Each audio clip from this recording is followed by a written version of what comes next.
Right, welcome to my channel Mispronounced Adventures. My name's Alex and welcome to one of my Arctic preparation videos.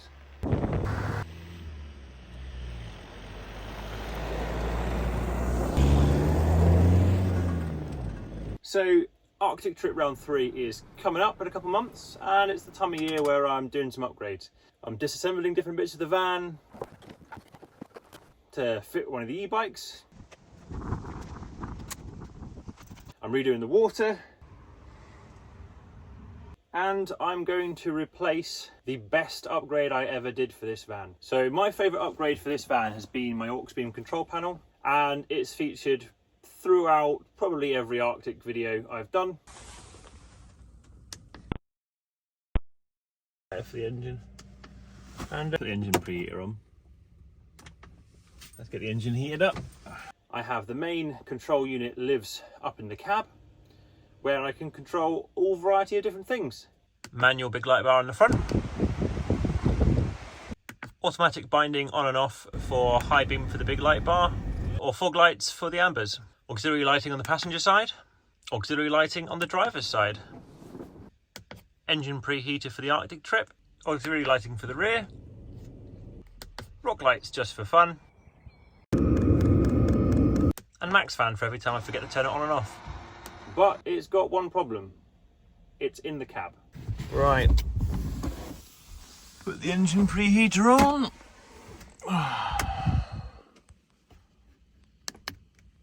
So I had to bodge it and have some electrical fun to use it elsewhere in the van. Whilst I've shown you the controller end of it, this is the brains of the system. It lives in the back of one of my clothes cupboards. Normally I've got some fabric boxes here which keep all my clothes in. This is the AUXBEAM control panel, or this is the brains of it, and I'm replacing it. But why, if it's my favourite part of the van, and am I replacing it? I made some modifications to it. I wanted to be able to control my auxiliary lighting, such as the ones under the bedroom window or the back of the van, from next to the bed. So I wired in a bunch of relays and extra circuits so I could control the lighting from the front of the van or from the bed using a switch. Right.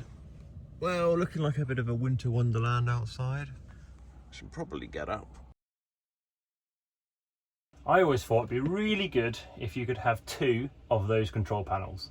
And it seems AUXBEAM listened and they made a 2 switch panel version. So my favourite upgrade for the van just got better. If you think you want to see this in action, subscribe to the channel and check out some of the Arctic content of where I generally use it every day to heat the engine up before I start. Coolant temperature 80 degrees.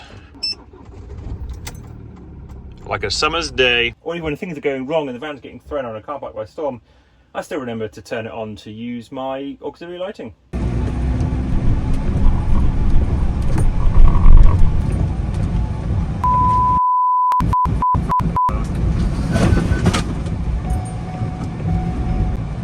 Right, I need to dig myself out of that.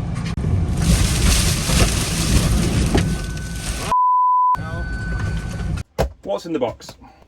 Instructions, the important bit, 2 control panels. They are slightly different than the ones I've currently got, so I will be swapping them out just to make sure. One of these is going to go in the cab to replace the current one, and one of them is going to go up here in shot, which is sort of my bed level when the bed's down. The brains of the unit, and we'll get that on to a bit later, but similar layout as last time. It's not a relay board, it uses MOSFETs, and the main upgrades is you've got all your circuits as usual, but you've got 2 controller ports opposed to just 1.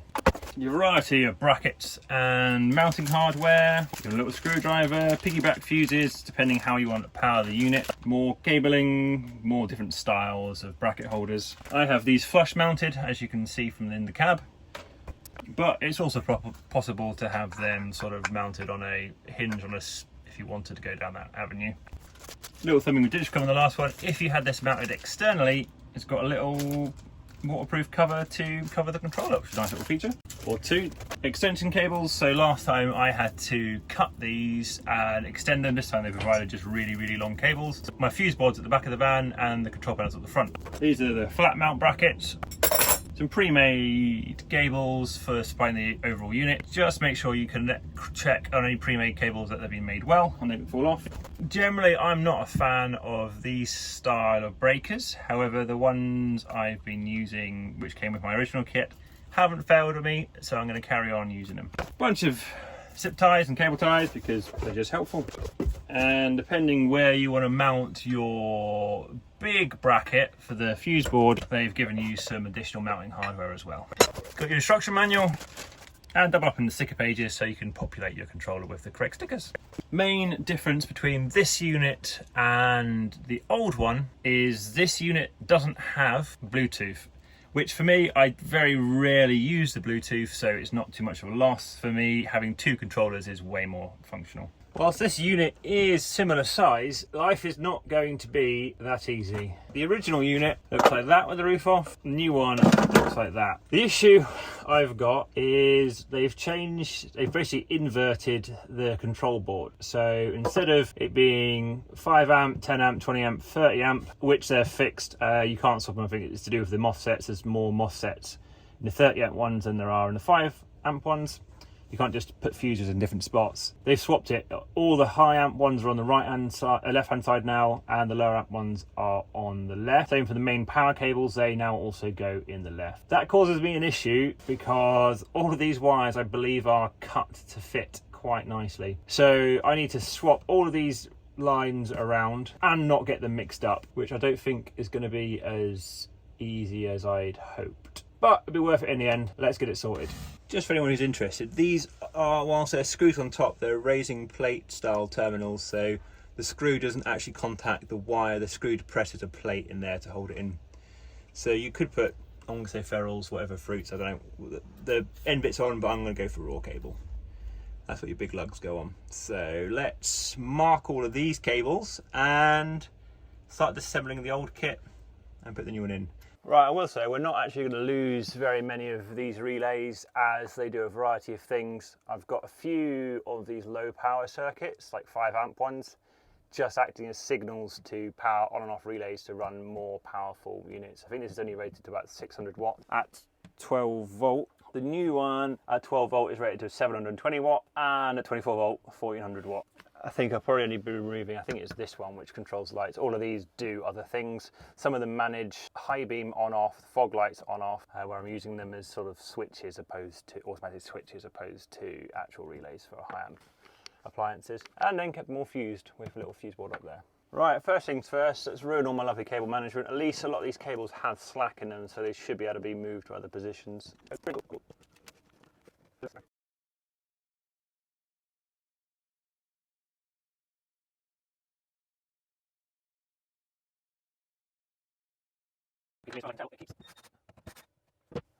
Just as you can see, I've got extra circuits. These are just sort of my breakaway, which power all these kits over here.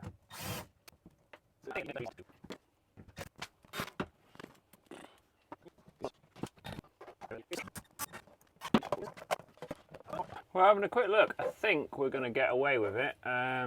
Things like these big power cables, they're all going to reach. I think the only cable which, I don't know, those reach just. Where's cable wires? Route 1. No, that one doesn't reach, so I'm going to have to extend that one. And I think these two need extending. Just new cables for there, but apart from that, all the rest of the circuits are going to reach just fine.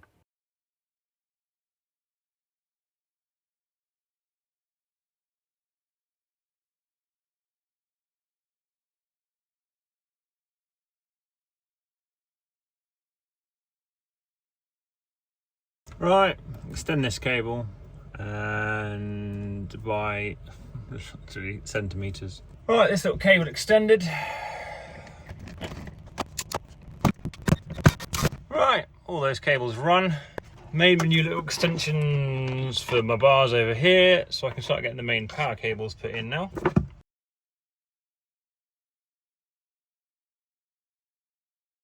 I should have probably put this big plug in before I put all these other cables in.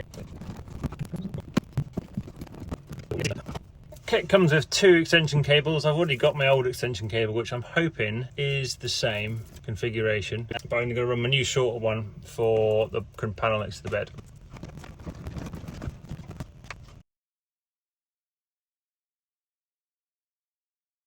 That's my current one. This is the new one. It's a slightly different design, and I don't know if there's anything changed actually in the control part of it, so I'm just going to play it safe and swap this unit out. All being well, it shouldn't be too difficult at all.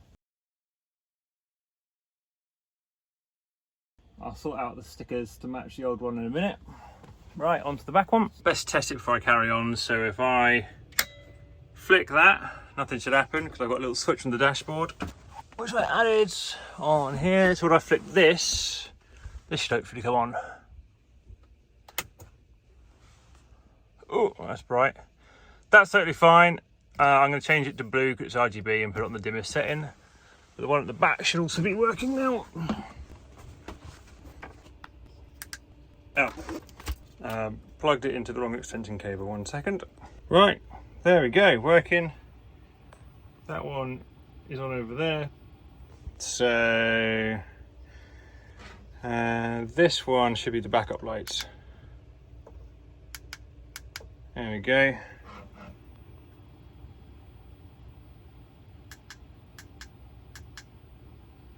Front lights. Right, all working. So there's a few things I need to change.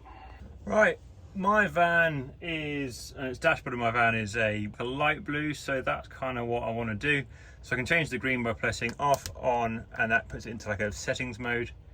And then if I hold the color here and cycle through all the different shades, probably about that, that's about my van, and then press OK in the middle, and it updates the panel in the front as well.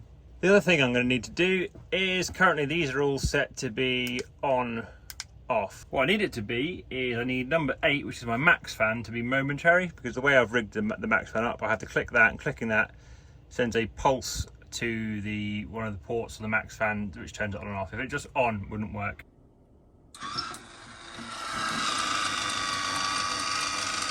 To do that, I need to double tap that twice, and I need to get green for changing to momentary, and then press on off to save. No, green was pulse. Not what I wanted. Right, and now if I tap this button, I should get a click, and my Maxxfan should do a thing. I don't know if you can see it from there.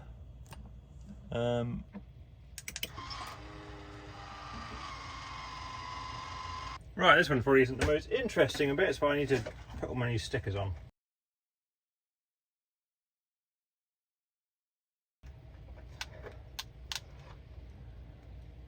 There we go.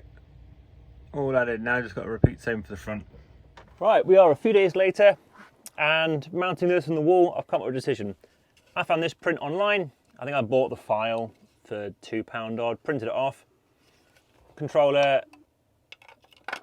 fits in there, gets mounted, very happy. However, nowhere to really mount it, and I think this is really meant to be mounted this way up when I'm using it upside down. So I needed some tabs, and I wanted to put a switch for something like this on there so I can turn the whole unit on and off. There is a big red button on there which turns everything on and off. However, that just turns the circuits you've got currently on, off or on.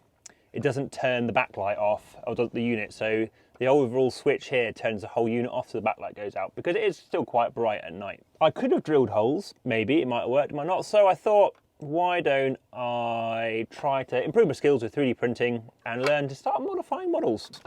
Multiple learnings later, did this one, put some new tabs on, then I blocked all the screw holes, so we wasted time. Made this one, put the hole I wanted on the wrong side. On the right side, but then realised I got nowhere to get the wires out of it. So eventually I ended up with this one, which is my final one. Hole there so I could have the wires go into the cupboard, and 20mm holes so I can fit a switch, and the little lug holes to do that. Mount my controller in. Still uses the original screw holes. And the person who made this put holes there so I can still access them. So I'm going to get that screwed in, and then we'll put the switch on, and then we can start mounting it.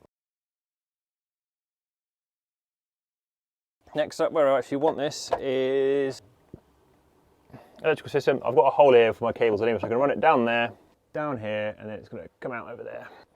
Do this. This is the main controller cable. This kit, they do provide really long cables. In the past, I just cut them and made my own long cables. We're going to put some VHB tape on it, and it's going to get mounted a bit like that up there. Right, time to wire in the switch. So there's already that switch on the dashboard, which is very simply wired. Comes back to this wire here. This is a Wago connector. When signal goes in comes from this wire, which is the switch on the dashboard. That applies power to this cable here, and then that turns the unit on. The main supply, these big chunky cables. This power, on the other hand, is if there is voltage going to that pin, then the units know to turn on. I'm not going to do an on-off-on switch, which would be the correct way to do it. I just don't have any switches with me at the minute, nor can I be bothered to run an extra cable. So I'm going to basically just do 2 switches running in parallel.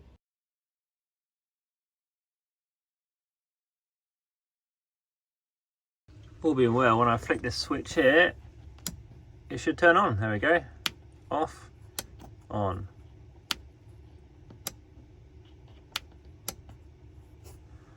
And in the front of the van, that's lit up, and then the LED comes on there to tell me it's on. That's not actually going to do anything.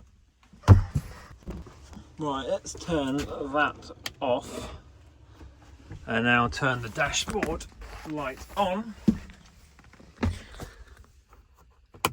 Blue LED lights up, unit turns on, that lights up. Oh, that LED doesn't come on, but that's all right.